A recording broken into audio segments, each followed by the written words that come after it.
नमस्कार, news times के इस बुलेटिन में आप सभी का स्वागत है। आपके साथ मैं हूं तृप्ति विश्वकर्मा। आइए खबरों का सिलसिला आप शुरू करते हैं।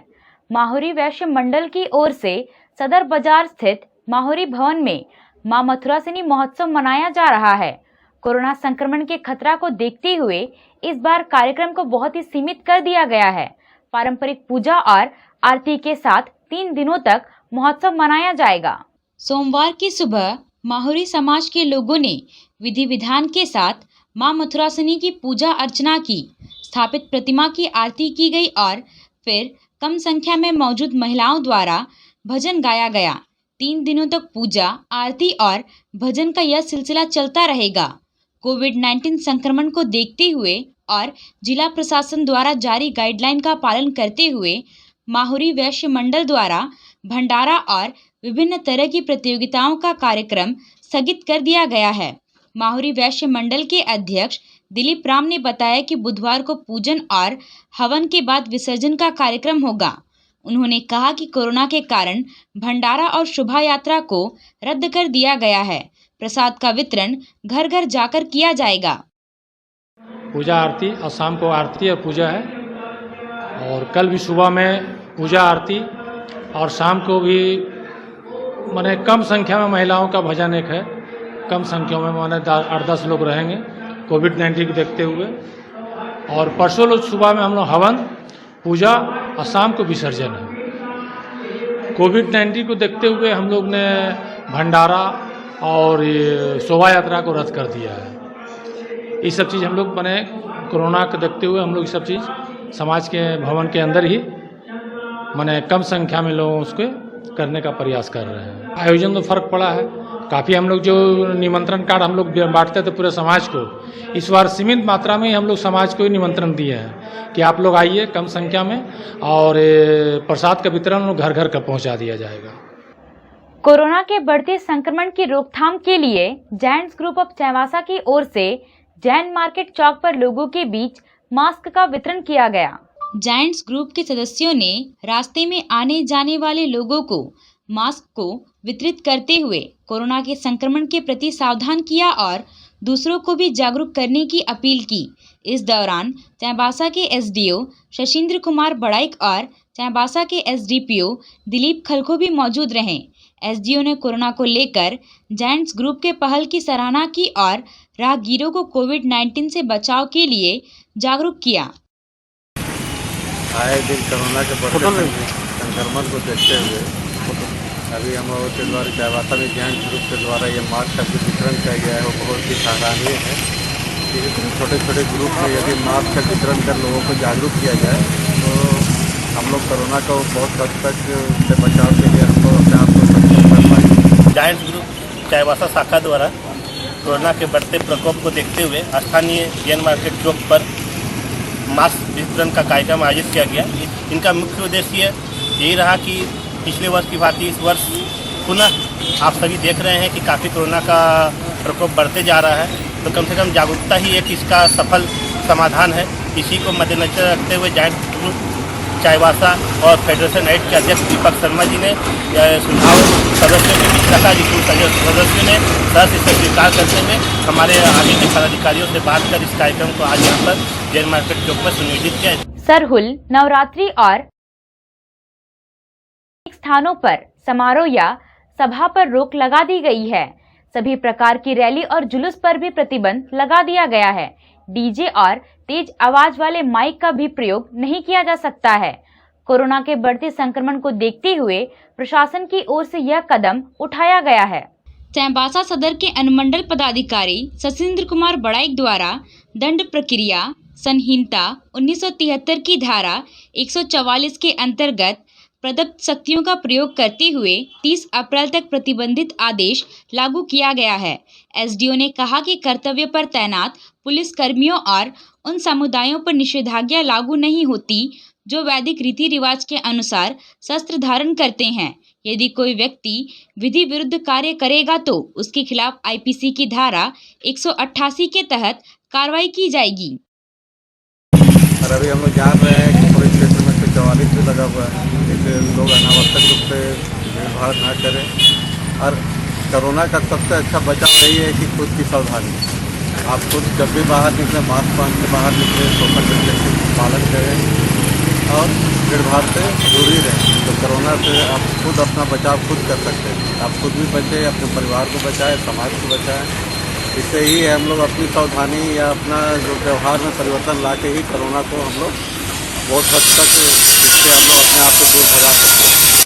झिकपानी थाना क्षेत्र के किलिंडे गांव के पास छैबासा हाट गमरिया मुख्य मार्ग पर रविवार को देर शाम सड़क पार करे ट्रक के खलासी मोहम्मद अरबाज की मौत अज्ञात ट्रक की चपेट में आने से हो गई।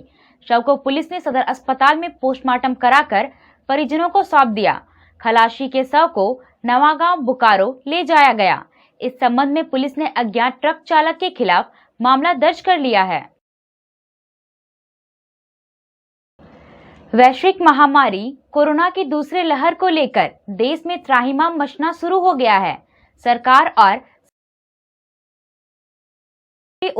लोगों ने एक बार फिर से आध्यात्म के रास्ते कोरोना से लड़ाई शुरू कर दिया है। सरायकेला खरसवां जिला के राजनगर स्थित ऐतिहासिक भीमखंडा से 501 महिलाओं ने गायत्री महायज्ञ के लिए कलश यात्रा निकाली। गमरिया प्रखंड के जयकान में हो रहे हवन और मंत्रों उच्चारण से आसमान गूंजता रहा। मान्यता है कि ऐतिहासिक भीमखंडा में महाभारत काल में महामारी के दौरान गायत्री मंत्र का जाप कर महामारी को काबू में किया गया था। इसलिए इस अनुसंधान के माध्यम से ऐतिहासिक भीमखंडा से कोरोना के लिए अनुष्ठान किया जा रहा है। यह अनुष्ठान गायत्री शक्तिपीठ टाटानगर की ओर से आयोजित की गई है।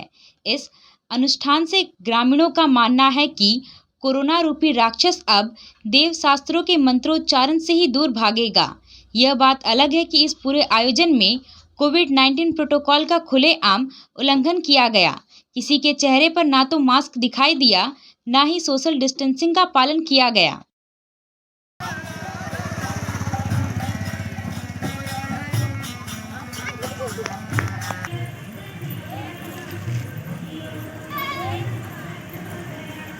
हमारे क्षेत्र में कोरोना ने दस्तक दोबारा ले ली है।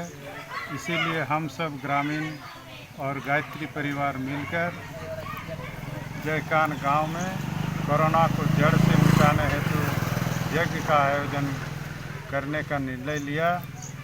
हमें पूर्ण विश्वास है कि गायत्री मंत्र के उच्चारण और हवन से हम कोरोना को भगा सकते हैं, क्योंकि इस गांव की मान्यता है कि द्वापर युग में भी पांडवों के अज्ञातवास के समय एक प्रकोप आया था, जिस प्रकोप को यज्ञ और हवन करके ही पांडवों ने भगाया था। उस परंपरा को पुनः जीवित कर हम गायत्री मंत्र के उच्चारण से पूर्ण रूप से अथवा जड़ से खत्म करने का प्रयास करेंगे। आज जो इनका कलश यात्रा सिर्फ ये है कि उसको श्रद्धा भाव को जगाना, और वो भी गायत्री मंत्र द्वारा।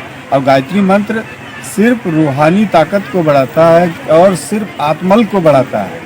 जो भविष्य में जितने भी महर्षि ऋषि भगवान राम कृष्ण जो भी हुए हैं, और इसी मंत्र के माध्यम से इसी मंत्र को अपना के सब कुछ पाए। सदर प्रखंड के पुराना चाईबासा में आदिवासी हो समाज युवा महासभा के सामाजिक कार्यकर्ताओं ने समाज के लोगों को जागरूक करने के लिए स्वयंसेवी संगठनों के साथ नुक्कड़ सभा की। नुक्कड़ सभा के माध्यम से लोगों से महासभा के सामाजिक कार्यक्रमों में हिस्सा लेने की अपील की गई। समाज में गुटबाजी, अंधविश्वास, नशापान आदि को मिटाने के लिए भागीदार बनने के लिए जागरूक किया गया। ग्रामीणों को बताया गया कि पारंपरिक पशुपालन, कृषि और शिक्षा से समाज का विकास हो सकता है। युवा पीढ़ी स्वरोजगार के जरिए आर्थिक विकास कर सकती है। मई महीने में प्रस्तावित आदिवासी युवा महोत्सव में हिस्सा लेने के लिए ग्रामीणों को आमंत्रित किया गया। कांग्रेस के पश्चिमी सिंहभूम जिला के पर्यवेक्षक जितेंद्र कुमार यादव ने कांग्रेस भवन में संगठन के पदाधिकारियों और कार्यकर्ताओं के साथ बैठक की। इस दौरान उन्होंने कहा कि जन समस्याओं का निराकरण ही पार्टी का लक्ष्य है।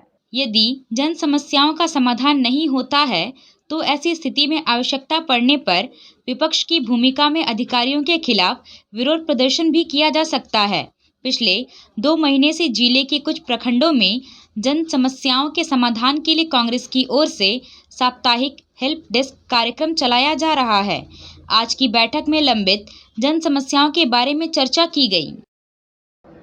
बंदगांव प्रखंड के रुआवली गांव के भोक्ता गुंजू और कुम्हार समुदाय के 11 परिवारों की 170 एकड़ जमीन पर 35 सालों से बहुसंख्यक बोदरा परिवार के लोग कब्जा जमाए हुए हैं। अपनी जमीन वापसी समेत 10 सूत्री मांगों को लेकर इन पीड़ित परिवारों के सदस्य चक्रधरपुर अनुमंडल कार्यालय में आज से अनिश्चितकालीन धरना प्रदर्शन पर बैठ गए हैं। पूर्व निर्धारित कार्यक्रम के अनुसार आज पीड़ित परिवार के सदस्य चक्रधरपुर अनुमंडल कार्यालय पहुंचे। इस दौरान एसडीओ से उनकी इस मामले में वार्ता हुई। एसडीओ ने उन्हें इस मामले में सिविल कोर्ट में अपील करने का सलाह देते हुए सरकारी वकील मुहैया करने का आश्वासन दिया। साथ ही गांव में पुलिस कैंप की मांग के बारे में जिले के एसपी से बात करने का आश्वासन दिया। दखल जो कानूनन प्रक्रिया है वो सिविल कोर्ट के जरिए मिलती है। तो बातचीत करके हमने उनको यही सलाह दिया है कि सिविल कोर्ट में आ जाए। सिविल कोर्ट में लीगल सर्विस अथॉरिटी से हम लोग प्रशासन ये मदद करेगी कि आपको मुफ्त में वकील मिले और आपका वहाँ पे जो सपोर्ट रहेगा वो हम लोग जहाँ तक संभव है हम लोग उस पर करेंगे। डेवलपमेंट का काम हम वहाँ पे कराने का फुल ऑन कोशिश करेंगे, लेकिन जो मैटर में ज़मीन के ओनरशिप के ऊपर है, किसका वहाँ पे टाइटल का राइट बनता है, वो सिविल कोर्ट होगा। तो सिविल कोर्ट के जरिए ही होगा, लेकिन हम लोग सिविल कोर्ट में मदद और सपोर्ट हम लोग को पहुँचाने का हर संभव प्रयास करेंगे। पुलिस कैंप का क्या होगा? पुलिस कैंप के लिए एसपी सर को जैसा कि मैटर सामने आया है कि हम लोग चाहते हैं कि पुलिस कैंप वहाँ पे खोला जाए। एसपी सर को इस बात के बारे में जानकारी देते हुए हम लोग इस बात को पहुँचाएंगे कि अगर पुलिस कैंप वहाँ खोला जा सकता है पुलिस कैंप। एसडीओ से वार्ता के बाद भी पीड़ित परिवार के सदस्यों ने अपनी जमीन वापसी समेत अन्य मांगों को लेकर अनिश्चितकालीन धरना पर बैठने का निर्णय लेते हुए धरने पर बैठ गए। धरने पर बैठे पीड़ित परिवार के सदस्यों का कहना है कि जब तक उनकी मांगे पूरी नहीं होती हैं वे धरने पर बैठे रहेंगे। अभी के लिए बस इतना ही। कुछ और खबरों के साथ हम फिर हाजिर होंगे। तब तक न्यूज़ टाइम्स की पूरी टीम को दीजिए इजाजत।